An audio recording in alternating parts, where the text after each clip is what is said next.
Dans le monde et particulièrement en Afrique, la folie a toujours été considérée comme une maladie qui condamne l'être à vivre en dehors de la communauté. Ainsi, il est réduit à vivre hors de la communauté. Pour rappel, le fou de Gadara, guéri par Jésus-Christ, dans Matthieu 8, verset 28, est la représentation parfaite des difficultés sociales que rencontre une personne possédée de l'esprit de la folie. C'est comme cela que la sœur que vous voyez, autrefois pleine d'avenir, fut tombée directement dans les cages du diable qui l'a rendue folle. Elle était incontrôlable et dépourvue d'activité cérébrale normale. Ceci a amené la honte totale sur sa famille et a bafoué sa propre dignité. Un jour, j'étais à la maison. Quand mon portable a sonné, on me dit de me présenter en urgence dans le service de mon enfant. Elle demandé mais qui me téléphone. La personne me dit que c'est des collègues de ton enfant Constantine, là où elle travaille. Que ça ne va pas. De vite fait et arriver là-bas. Elle est devenue folle. Arrivée là-bas, je l'ai vue dans un état vraiment pitoyable. Je l'appelais, elle ne me répondait même pas. Je voulais la toucher, elle m'a poussé avec un...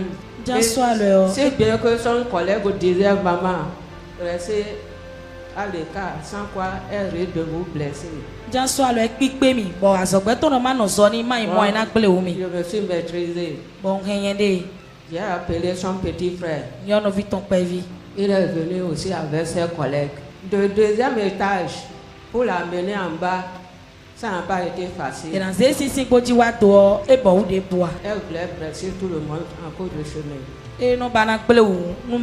Aussitôt descendu pour la mettre dans le moyen du Kloboto là. Elle voulait renverser même le moyen en question. Ils ont tout fait. Ils ont tout fait. Elle a calé son pied avec Shola. Elle dit qu'elle ne va pas rentrer dedans. C'est ainsi qu'un type a pris son pied et jeté dedans avec force. Et il est resté à côté de lui. Et on l'a amené à la maison. Arrivé à la maison, pour la faire sortir encore de ce moyen et mettre dans sa chambre, vraiment ça n'a pas été une chose facile. Mais pourtant, on a ouvert sa porte et l'a jeté dedans et fermé. C'est ainsi qu'elle est rentrée dedans. Elle criait, elle faisait tout, elle tapait. Si vous voyez même dans sa chambre, des choses, elle a cassé les armoires, ses bols, tout. Même elle a tout, elle a versé de l'eau même partout dans les effets. Ceci étant, pour l'immobiliser, il fallait lui attacher les pieds et les mains, car la légion de démons qui réagissaient en elle défiait toute force humaine.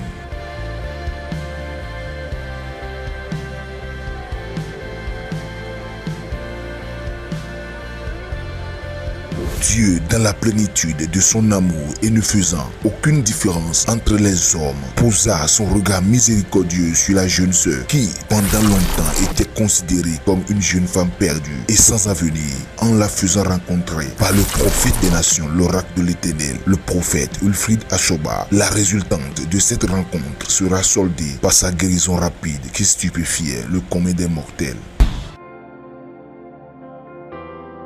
Relevez-la. J'ai excité. Toi, manifeste. Sors. Toi, esprit de folie. Viens maintenant.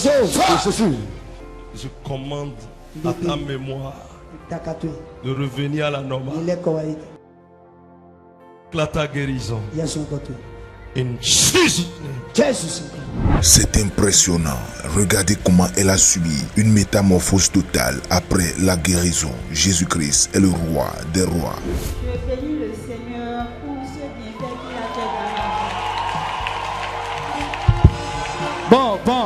Parce